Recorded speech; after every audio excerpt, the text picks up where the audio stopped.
Worn out by what they see as entrenched dysfunction and lack of focus, key West Wing aides have largely thrown up their hands at Vice President Kamala Harris and her staff, deciding there simply isn't time to deal with them right now, especially at a moment when President Joe Biden faces quickly multiplying legislative and political concerns.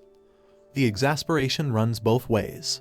Interviews with nearly 36 former and current Harris aides, administration officials, Democratic operatives, donors and outside advisors who spoke extensively to CNN reveal a complex reality inside the White House. Many in the vice president's circle fume that she's not being adequately prepared or positioned, and instead is being sidelined.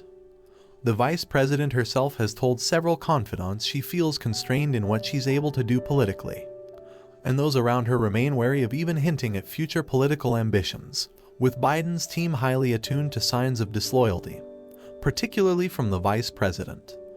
She's a heartbeat away from the presidency now.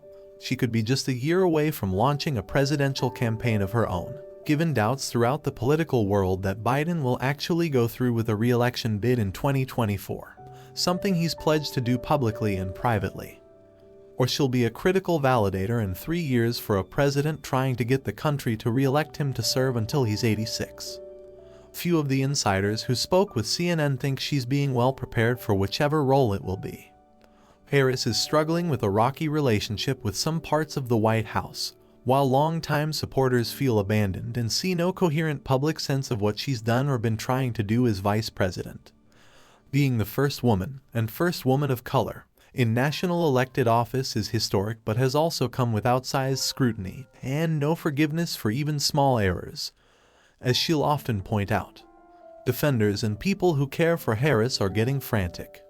When they're annoyed, some pass around a recent Onion story mocking her lack of more substantive work. One with the headline, "White House urges Kamala Harris to sit at computer all day in case emails come through."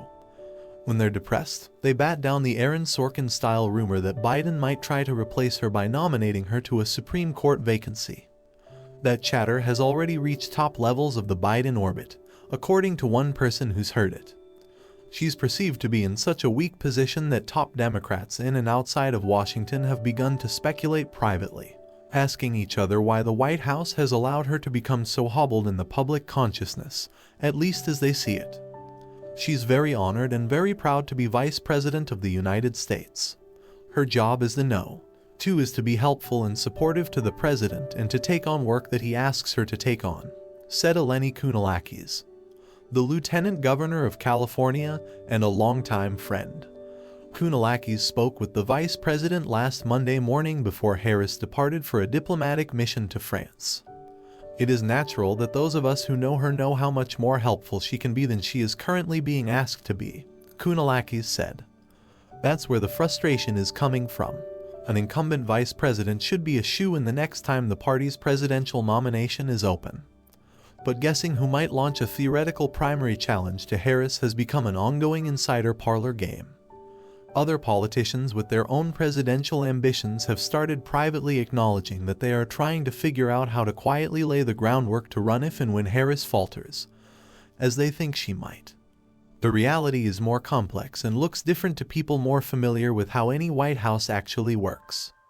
Harris is the first vice president in decades to come into office with less Washington experience than the president, and finding her footing was always going to be hard.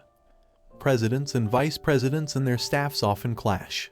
Barack Obama's West Wing tended to be dismissive of Biden's staffers, and Biden himself had a number of stumbles early in that job. Republicans and right-wing media turned Harris into a political target from the moment she was picked for the ticket. And implicit racism and sexism have been constant. It's a conundrum unique to her.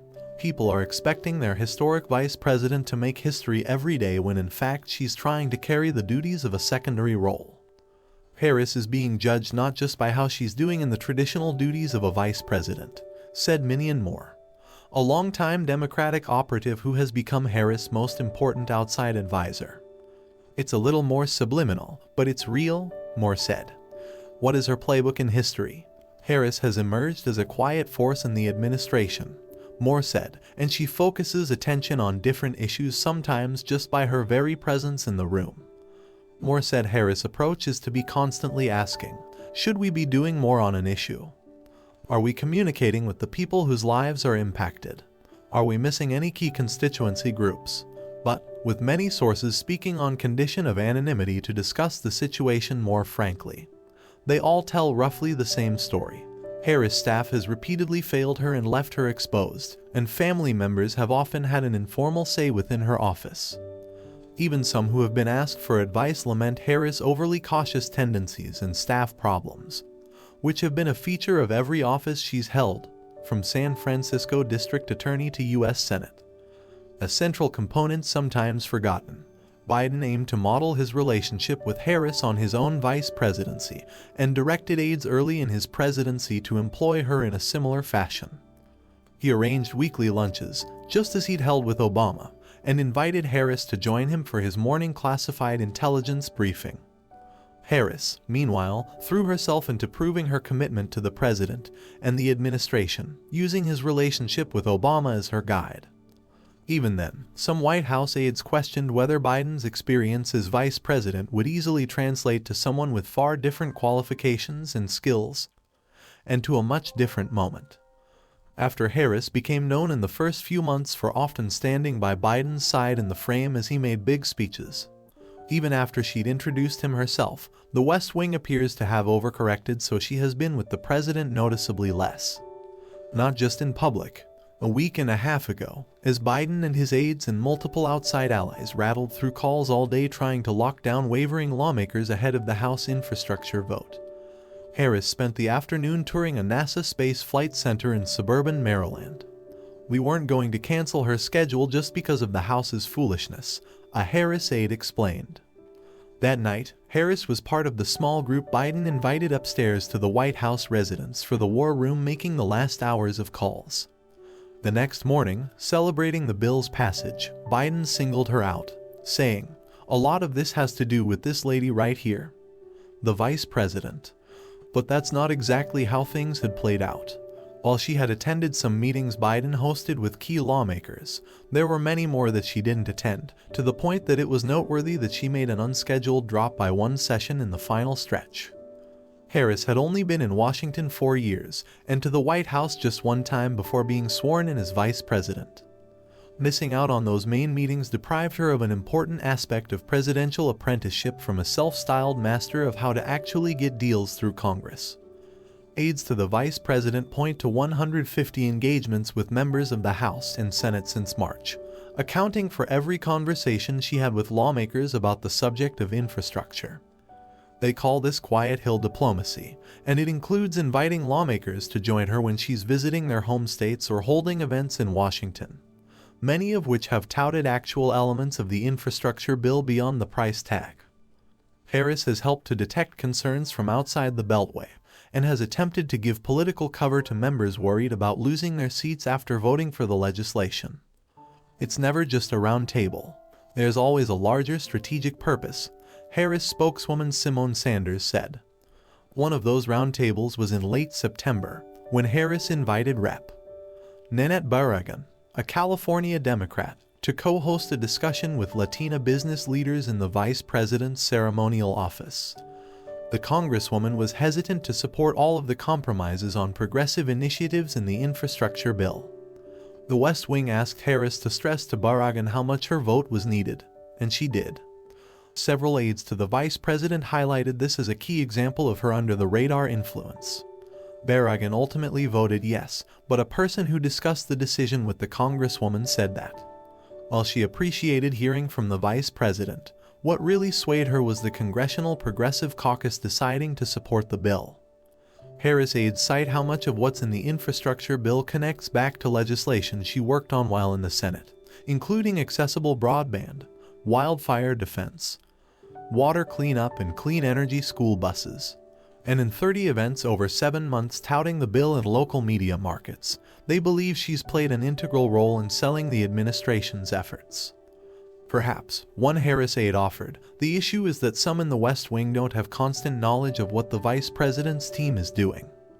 We feel like a central component of the overall effort, another said. A leader not being put in positions to lead. Harris has also complained to confidants about not being a greater part of the president's approach to the Afghanistan withdrawal, despite telling CNN at the time she was the last one in the room when he made the decision, leaving her without more to draw on when she defended him publicly. When Biden picked Harris as his running mate, he was essentially anointing her as the future of the Democratic Party. Now many of those close to her feel like he's shirking his political duties to promote her, and essentially setting her up to fail. Her fans are panicked, watching her poll numbers sink even lower than Biden's, worrying that even the base Democratic vote is starting to give up on her. Kamala Harris is a leader but is not being put in positions to lead. That doesn't make sense. We need to be thinking long-term, and we need to be doing what's best for the party, said a top donor to Biden and other Democrats, imagining how to make the case directly to the president. You should be putting her in positions to succeed, as opposed to putting weights on her. If you did give her the ability to step up and help her lead, it would strengthen you and strengthen the party. On the one issue Harris actually asked to be assigned, voting rights, progress has been slow in part because Biden is focused on passing his own domestic agenda. Even though Harris has said privately the filibuster must be scaled back if real progress can be achieved. Biden has said as much publicly now too. And though Harris has told confidants that she has been enjoying a good working dynamic directly with Biden, those who work for them describe their relationship in terms of settling into an exhausted stalemate. Suspicion has sprouted out of the bitterness. Last month, White House aides leapt to the defense of Transportation Secretary Pete Buttigieg, who was being hammered with outrage by Fox News host Tucker Carlson and like-minded online pundits for taking paternity leave after the adoption of his twins in September. Harris loyalists tell CNN they see in that yet another example of an unfair standard at play, wondering why she didn't get similar cover any of the times she's been attacked by the right. It's hard to miss the specific energy that the White House brings to defend a white man, knowing that Kamala Harris has spent almost a year taking a lot of the hits that the West Wing didn't want to take themselves, said a former Harris aide, reflecting conversations last month among several former aides and current allies. Buttigieg, of course, isn't just a former 2020 Democratic primary rival to many party insiders and suspicious Harris supporters. He is a likely challenger for the next open Democratic presidential nomination, whether that comes in 2024 or 2028. White House aides say they weren't pitting one against the other. The difference in the responses, those aides think, was that Buttigieg hadn't done anything wrong by taking time to be with his new children. Buttigieg's leave was a conveniently timed reminder that Biden is pushing for a national paid leave law to be part of his social safety net package. That's different from when Harris has created problems for herself, White House aides believe, such as when she didn't push back on a student who accused Israel of ethnic genocide. West Wing aides weren't going to clean up after that.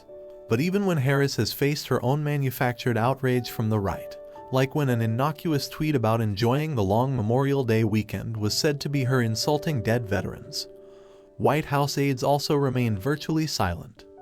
New tensions keep piling on old tensions.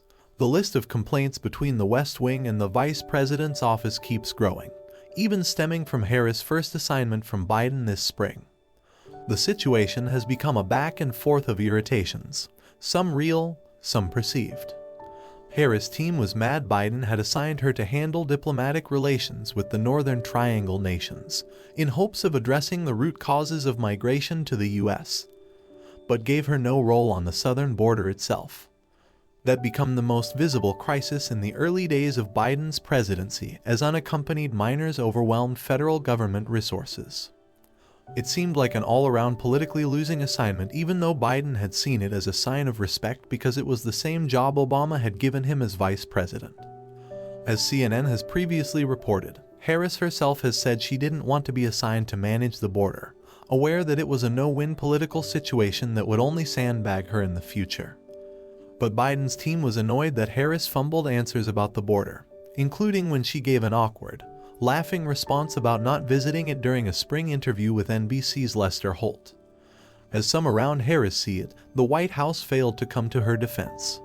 That was especially galling since they had given her the unpleasant task on her first foreign trip of carrying the administration's harsh do not come policy, according to one source familiar with the workings of the office.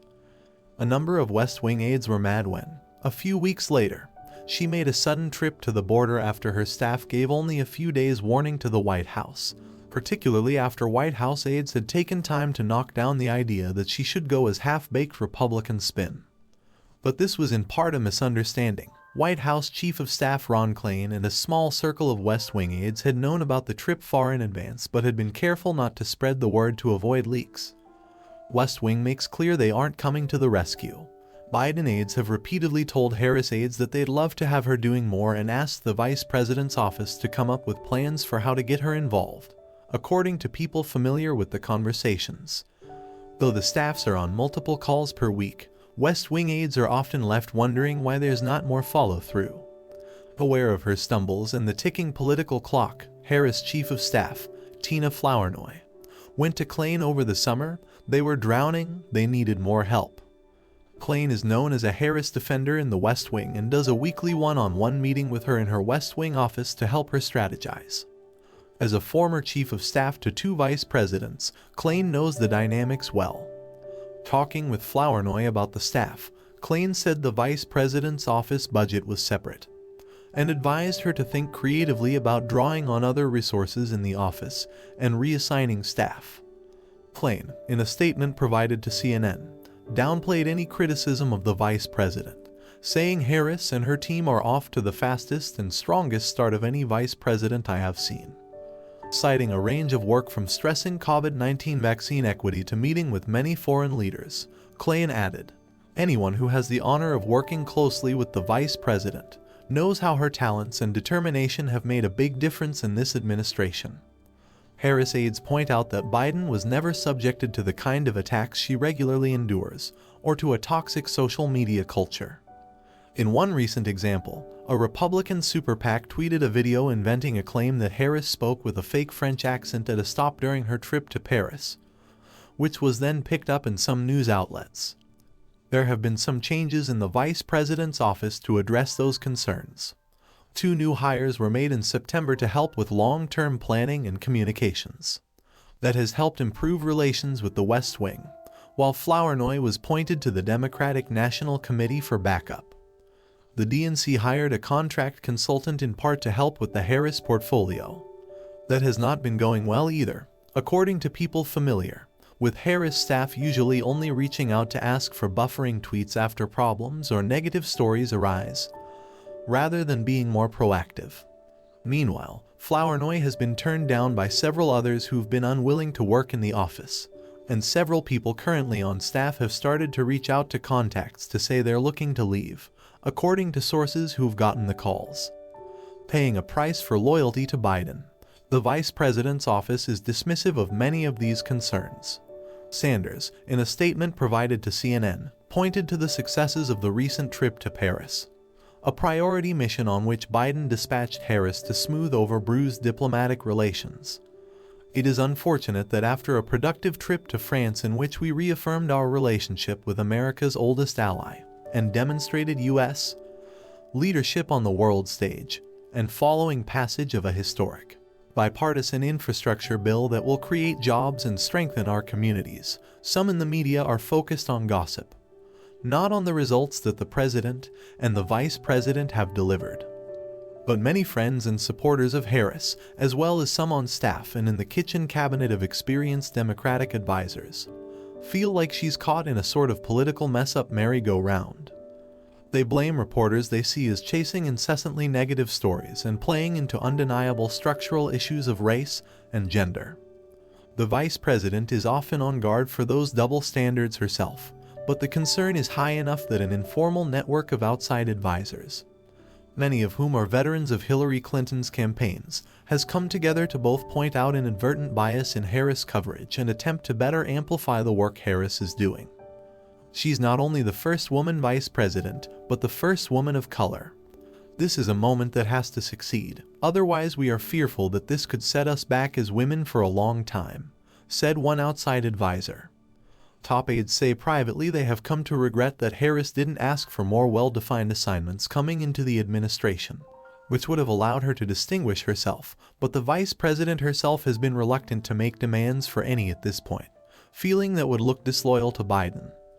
They're consistently sending her out there on losing issues in the wrong situations for her skill set, said a former high-level Harris aide. Then there's the frequent complaint of a lack of follow-through from the vice president's office, such as on the southern border. When Fernando Garcia, executive director of Border Network for Human Rights, met with Harris during her visit to El Paso, Texas, this summer, he was optimistic about her potential influence on immigration policy. But months later, Garcia says she disappeared. We haven't heard any substantive messaging push for better immigration policies, he told CNN. We haven't seen her leadership. Harris loyalists themselves worry that she'll pay the price for her own loyalty to the president and her willingness to take on what they view as thankless assignments.